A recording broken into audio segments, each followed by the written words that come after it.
사도행전 20장 1절에서 12절까지 말씀을 본문하여 청년이 희망이다라는 제목으로 같이 은혜를 나누고자 합니다. 한번 따라해 볼까요? 청년이 희망입니다. 5월달은 가정의 달이라고 하죠. 가정의 달에 흔히들 그런 설교들을 많이 합니다. 어린 아이들을 위해서, 또 부모를 공경해야 된다, 부모를 위해서, 또 부부의 날을 맞아요, 부부들을 위해서, 스승을 위해서 설교들은 많이 하는데 청년들을 위해서 하는 설교들은 그렇게 많지가 않아요. 그래서 오늘 가정의 달 마지막 주를 보내면서 또 본문이 청년 얘기가 나와서 청년이 희망이다라는 제목으로 같이 은혜를 나누고자 합니다. 여러분, 요즘 젊은 세대들을 통해서 이렇게 얘기합니다. 요즘 젊은 세대들은 갈등의 세대다라고 말합니다. 또 젊은 세대들은 고민하는 세대다라고 말합니다. 고민이 있으신가요? 아무 생각이 없대요. 또 요즘 젊은 세대들을 방황하는 세대다라고 말합니다. 저는 맞는 것 같습니다. 누구보다도 갈등하는 세대고, 누구보다도 고민하는 세대고, 누구보다도 방황하는 세대가 요즘 살아가는 젊은 세대들이 아닌가 생각해 봅니다. 그만큼 이 젊은 세대들에게 이 고민이 많다라는 것이겠죠. 생각하는 것들이 많다는 것이겠죠. 그런데 어른들이 젊은 세대들을 바라보는 시선은 어떨까요? 딱 하나로 규정해요. 철부지.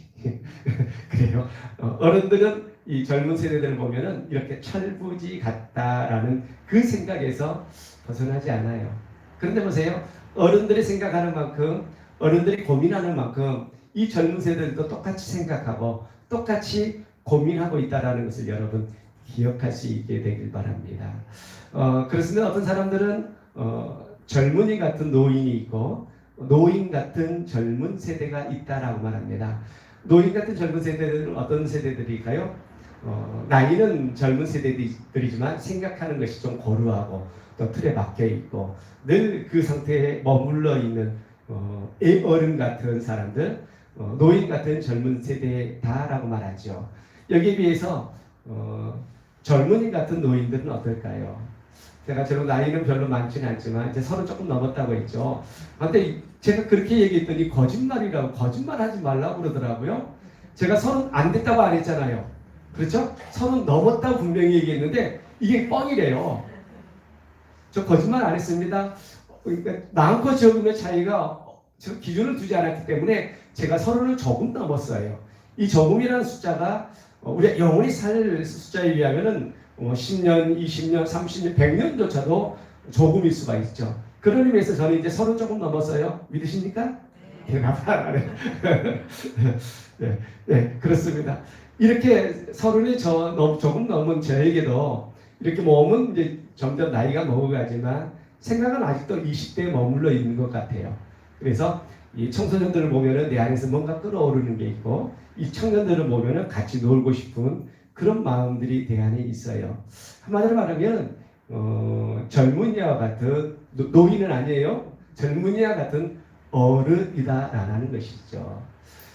요즘 젊은 세대들은 참 고민도 많고 갈등도 많고 방황하는 세대라고 말하는데 그 참 젊은 세대들에 대해서 연세대에서 이 설문조사를 한 기록이 있어요.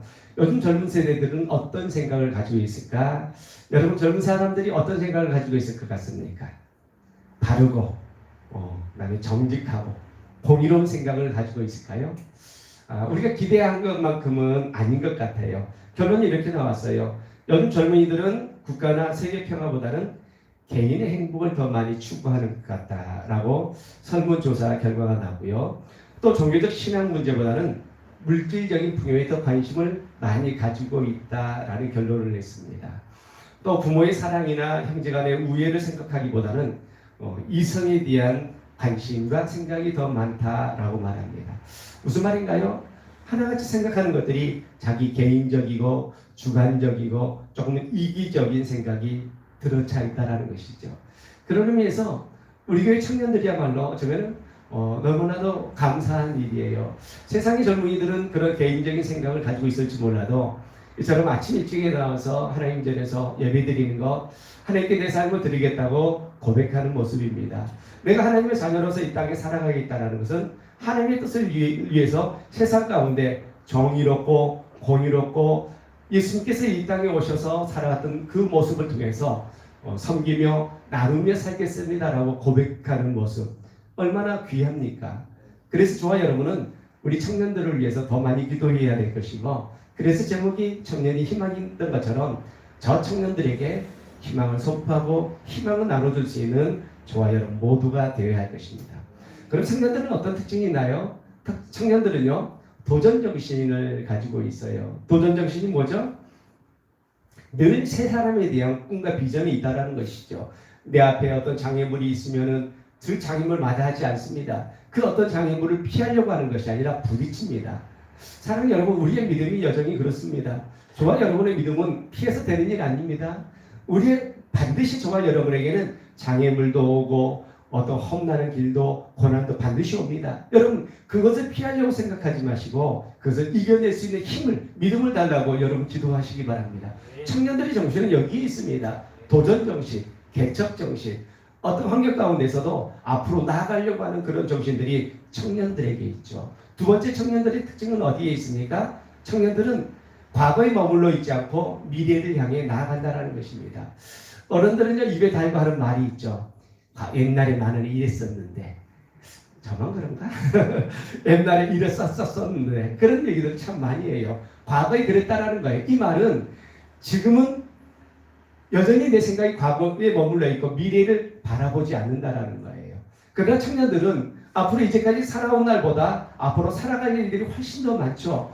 그렇다면 지금 우리의 삶이, 지금 자신들의 삶이 조금 힘들고 어려운 일이 있다 할지라도 앞으로 내가 열심히 스펙을 쌓고 열심히 노력하고 땀을 흘리면은 우리의 미래는 밝아질 것이다. 어떤 사람들이 청년들의 꿈은 서울의 집 한 채 갖는 것이라고 하지만, 여러분, 이것이 꿈이 아니라 반드시 현실이 되는 일도 있게 된다는 것을 여러분 믿으시기 바랍니다.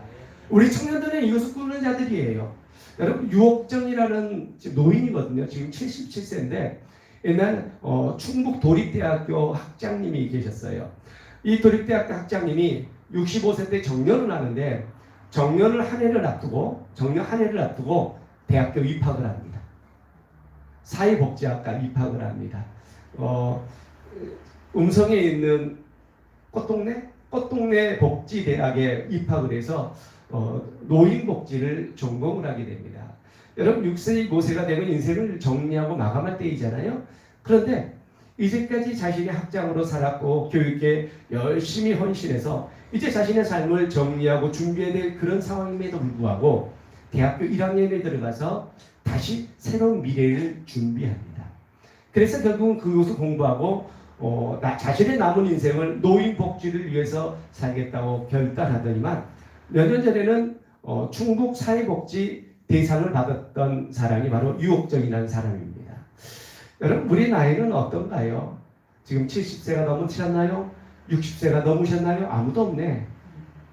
우리 날마다 청년들처럼 우리 말로만 청년이 아니라 우리의 삶이 청년과 같은 어른이 되고, 어른과 같은 청년이 아니라 청년이라고 하면은 미래를 향해서 자신의 꿈을, 자신의 비전을 향해서 도전할 수 있는 이 청년들이 될 수 있게 되길 바랍니다.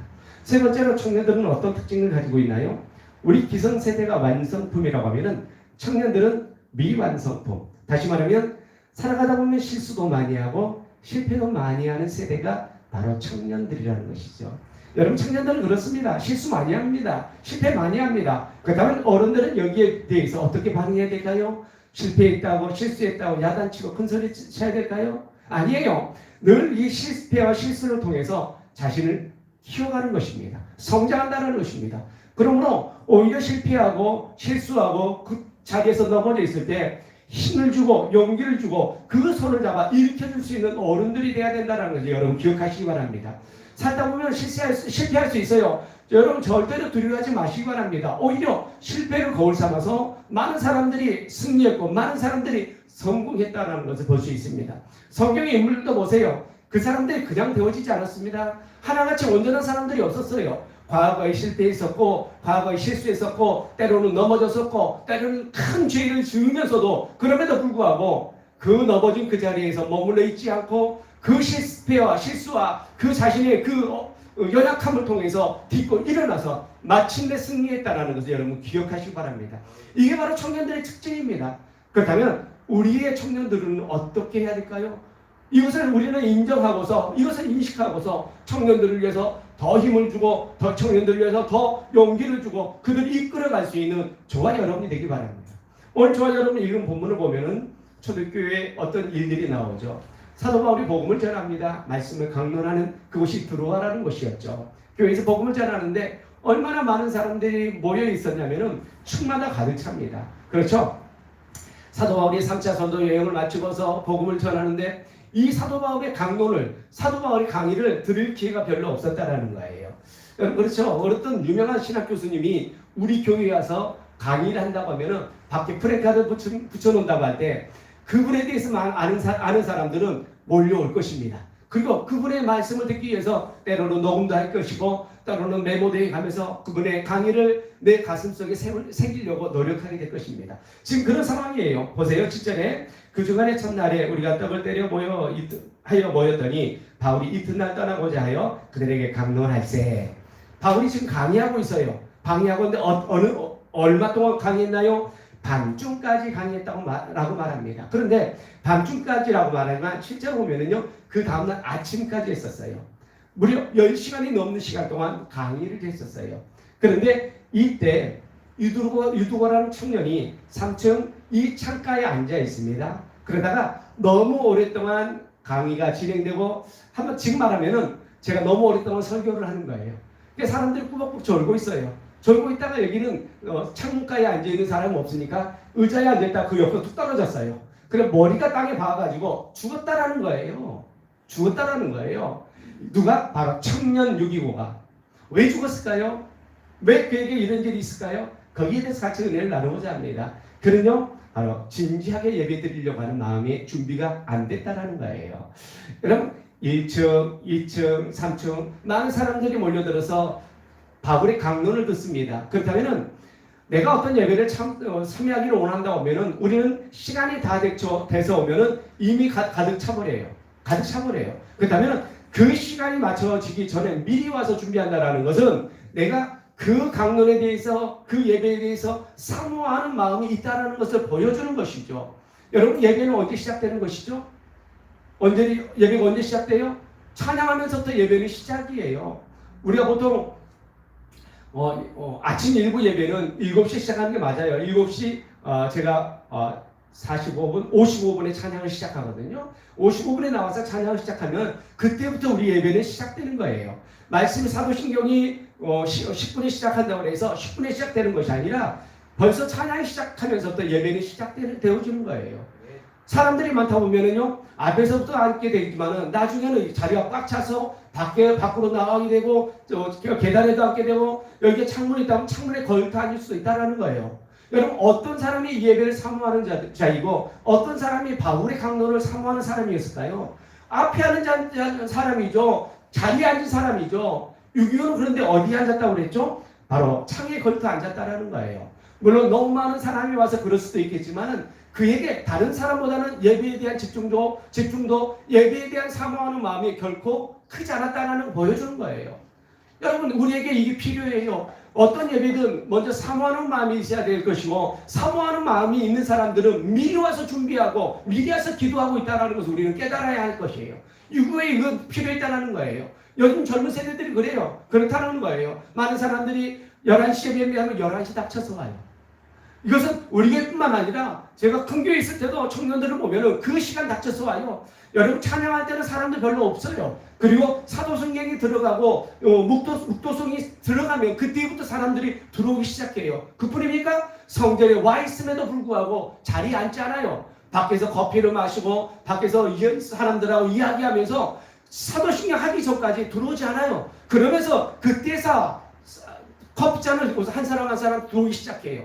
오직했으면 성전에서는 마시는 것을 자제해 주세요. 컵을 들어오지 마세요. 라고 팻말을 써놓을 정도로 성도들은 예배에 대해서 관심도 집중도가 많지 않다라는 것입니다. 유교에 그런 일이 있었어요. 유두고에 바로 그가 정말 예배를 사모하고 이 강론을 사모하였으면 미리 와서 앞에 앉아서 그 말씀을 받아먹으려고 앞에서 눈을 똑바로 뜨고 고개를 들고 봤을 것인데 바로 뒷결에 물러나 있고 한쪽에 있다 보니까는 그 예배에 대한 집중도가 떨어지고 사람들도 얼마나 많았겠습니까? 사람들이 집중도 하고 있었겠지만 어떤 사람들은 떠드는 사람도 있었을 거예요. 그러니 집중도조차도 떨어지게 되는 것이죠. 이러다 보면 우리에게 반드시 문제가 생기게 된다는 것을 기억하시기 바랍니다. 두 번째로 졸고 있었다는 거예요. 졸고 있었다는 거. 졸고 있었어요. 여러분 피곤하면 졸 수 있어요. 어떤 사람이 말합니다. 예배 시간에 존다라는 것은 자신의 죽음을 재촉하는 것이라고, 죽는 것이라고 말합니다. 여러분 우리가 피곤하면 졸 수도 있어요. 그러나 내가 존다라는 것은 집중도가 약하다라는 것이죠. 정말 하나님 아버지의 말씀에 대한 사모함이 있고 내가 정말 예배에 집중한다고 하면요 졸리지 않아요. 졸리지 않아요. 특별히 목회자들은 졸면 안 돼요. 큰교회 사역하면서 그런 일이 있었어요. 영상으로 예배를 드리다 보면은 예배 큰교회 담임 목사들은 꼭 강단에 앉아요. 앉아 있다 보면은 성도들은 몇백 명이나 되는 성도들은 화면을 보는데 화면만 보나요? 앞에 앉아 있는 저도 봐요. 근데 앞에 앉아 있으면은요 왜 이렇게 졸린지 몰라요. 너무 졸려요. 너무 졸려요. 제가 담임 목사로 사역하면서 그 앉아서 졸아봤을까요? 안 졸아봤을까요? 저는 잘 한 번도 졸아본 적이 없어요. 졸아본 적이 없어요. 그래서 가끔 어떤 일이 있어서 제가 강단을 다른 목사님한테 좀 그 강단을 지켜주세요 하고서 일하다가 방송실에 올라가서 보면은요 다들 조는 정도가 아니라 잠자고 있어요. 너무 졸려요. 너무 졸려. 근데 저는 왜 안 졸았을까요? 왜 안 졸았을까요? 물론 안 졸려고 노력해야 돼요. 허벅지도 꺼짓고 이 손가락 마디마디 사이마다 눌러가면서 지압을 해가면 스스로 졸음을 이겼어요. 졸음을 이기기 위해서 또 방법을 생각해내죠. 메모지를 가지고 메모해 가면서 하는 거예요. 까딱하면 메모하다가 내 눈이 감길 때도 있어요. 정신이 번쩍 들어요. 여러분 마음에 달려 있어요. 내가 존다라는 것은 벌써 이 예배에 대해서 말씀에 대한 사모함이 떨어져 있다는 거예요. 피곤이 탓이 아니에요. 여러분 저 얼마나 자고 왔을까요? 한 2시간 정도 자고 나왔어요. 그럼에도 불구하고 우리가 집중도만 있다고 하면은 예배에 대한 사모하는 마음만 있다고 하면은 졸리지 않아요. 졸릴 수 있죠. 눈이 감길 수 있죠. 그 졸음을 이겨내야 되는 게 진정한 예배자의 모습이라는 것을 여러분 기억하시기 바랍니다. 세 번째로 이 청년에게 어떤 일이 있었나요? 인내심이 부족했다는 거예요. 여러분 그 지역은 팔레스타인 지역입니다. 굉장히 더운 곳이에요. 더구나 사람들이 많이 모여 있기 때문에 그에게는 많이 힘들었을 거예요. 더군다나 사도 바울이 얼마나 설교했나요? 밤중까지 계속됐었어요. 사실 밤중까지 계속한 게 아니라 날이 새기까지 이야기하고 있었어요. 그러니 얼마나 많은 사람들이 지쳐 있었을까요? 여러분 신앙생활은 이런 거예요. 이겨내는 거예요. 참아내는 거예요. 인내라는 거예요. 여기서 말씀을 듣는 것도 마찬가지지만 저와 여러분의 믿음의 삶 모든 자체가 인내예요. 참고 견디는 거예요. 여러분 참고 견디면 마침내 우리에게 구원함이 있게 된다는 것을 믿으시기 바랍니다. 우리의 기도도 참아야 되는 것이고 저와 여러분이 어떤 헌신이나 응답받는 것도 참아야 되는 것이고 이 과정을 통해서 우리의 믿음이 성숙하고 결국은 하나님으로부터 인정받은 믿음의 사람이 된다는 것을 여러분 기억하시기 바랍니다.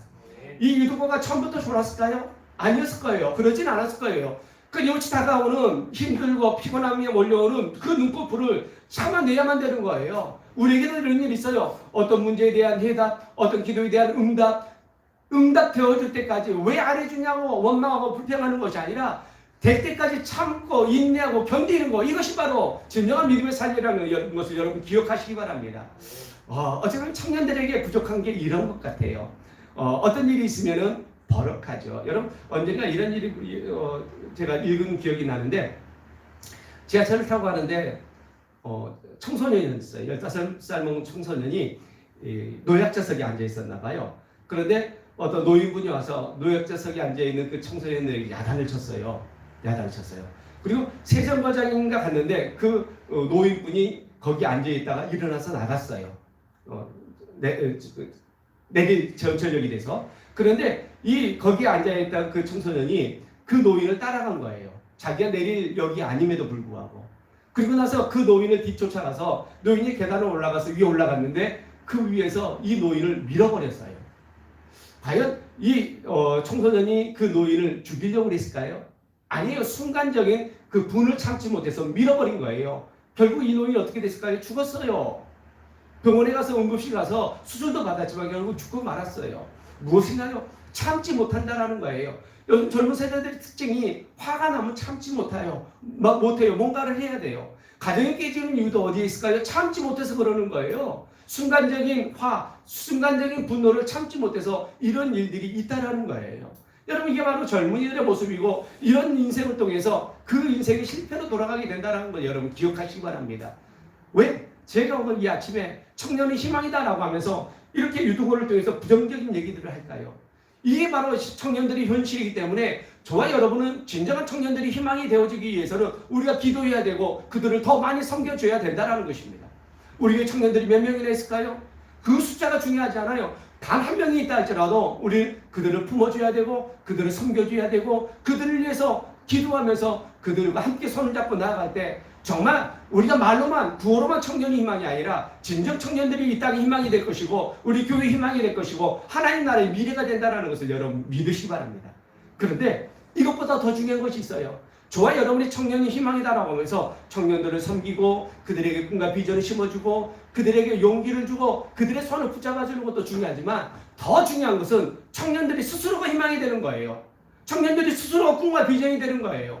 그러기 위해서는 청년들이요, 일어나라. 오늘 우리가 묵도 시를 통해서 일어나라, 빛을 발하라 그런 말씀이 선포됐던 것처럼 청년들이 일어나는 거예요. 청년들이 믿음을 갖는 거예요. 청년들이 스스로 말씀 속에서 내 자신을 집어넣는 거예요. 그래서 다른 사람이 청년들이 희망이라고 구호를 외치는 것이 아니라 내 스스로가 희망이 되어지기 위해서 일어서는 것입니다. 도전하는 것입니다. 꿈과 비전을 향해서 나아가는 것입니다. 실수를 듣고 하나님께서 우리에게 허락하신 성공을 향해서 나아가는 것입니다. 그래야만이 청년이 희망이 될 것이고 이처럼 스스로 일어나는 청년과 그 청년들을 뒤에서 밀어주고 그들의 손을 붙잡아주는 어른들의 힘이 합해져서 이 나라의 미래, 우리 교회의 미래, 하나님 나라의 미래가 형성되게 된다는 것을 믿으시기 바랍니다. 사랑하는 여러분, 우리 한번 외칩시다. 청년이 희망입니다. 청년이 희망입니다. 청년들은 이렇게 외치시기 바랍니다. 내가 희망입니다. 내가 희망입니다. 우리 같이 이 땅의 미래, 이 땅의 희망을 향해서 함께 손에 손을 잡고 그들을 섬기며 그들이 스스로가 일어나서 하나님 나라를 향해서 나아가는 저와 여러분 모두가 되길 바랍니다. 그때 우리 교회는 미래가 있게 될 것이고 하나님 나라는 미래가 있게 될 것이고 우리나라 대한민국의 미래가 밝게 된다는 것을 믿으시기 바랍니다. 기도하겠습니다. 하나님 감사합니다. 청년들이 희망입니다. 청년들이 우리의 비전이요 미래입니다. 우리들 조금 더 많이 섬겨가게 도와주옵시고 청년들은 스스로가 희망이 되어지기 위해서 일어날 수 있도록 아버지 저들에게 힘과 용기와 아버지의 비전을 더하여 주옵소서. 이 시간에 말씀을 생각하며 청년들을 위해서 주님 세 번 부르는 통성으로 기도합니다. 주여 주여 주여. 할렐루야. 아버지 하나님 감사합니다. 아버지 하나님 감사합니다. 아버지 하나님, 우리가 말하기를 청년들은 갈등의 세대요 반항의 세대요 범인의 세대라고 말합니다. 아버지 그렇습니다. 맞습니다. 이것 때문에 얼마나 청년들이 힘들고 어려운 지경에 빠져 있습니까? 그러나 우리는 이 청년들에 대한 이해보다는 여전히 철부지라는 아버지의 생각 속에서 청년들을 아버지 그 안에 가둬버리고 청년들을 아버지를 섬기는 것보다 청년들을 책망하기에 우리는 바쁜 우리의 삶을 살아갑니다. 아버지 하나님, 정말 우리가 말로만 청년들이 미래라 청년들이 희망이다 라고 말하는 것이 아니라 이제는 저들이 진정한 희망이 되어지기 위해서 우리 그들을 섬겨갈 수 있도록 은혜를 다하여 주옵소서. 청년들 또한 스스로가 희망이 되어지기를 원합니다. 희망이 되어야만 합니다. 아버지 절대로 주저앉지 말게 도와주옵시고 일어나도록 은혜를 다하여 주옵소서. 주의 하나님께서 기뻐하시는 삶이 어떤 것인지 깨달아 청년 스스로가 일어나서 희망이 되게 하여 주옵소서. 꿈과 비전이 되게 하여 주옵소서. 그래서 용기를 주옵시고 우리 청년들을 통해서 우리 하나님 나라의 미래를 보게 하시고 우리 교회의 미래를 보게 하시고 하나님 나라의 아버지 하나님 대한민국의 미래를 바라볼 수 있도록 아버지가 도우시고 인도하여 주옵소서. 오늘 아버지 하나님, 유두관의 청년들이 아버지 떨어져 죽었을 때 아버지 사도 바울이 그를 안고서 용기를 주자 아버지 사람들이 살아난 청년들을 통해서 위로를 받았다고 합니다. 이 청년들을 통해서 우리 모두가 위로받게 도와주옵시고 이 청년들을 통해서 대한민국이 위로받게 도와주옵시고 이 청년들을 통해서 하나님 나라의 모든 지체들이 위로함 받도록 아버지 도와주옵소서. 아버지 오늘도 저들을 통해서 하나님 영광이 가득한 진리 싸우니 아버지께서 함께하여 주옵소서. 예수님의 이름으로 기도드립니다. 아멘.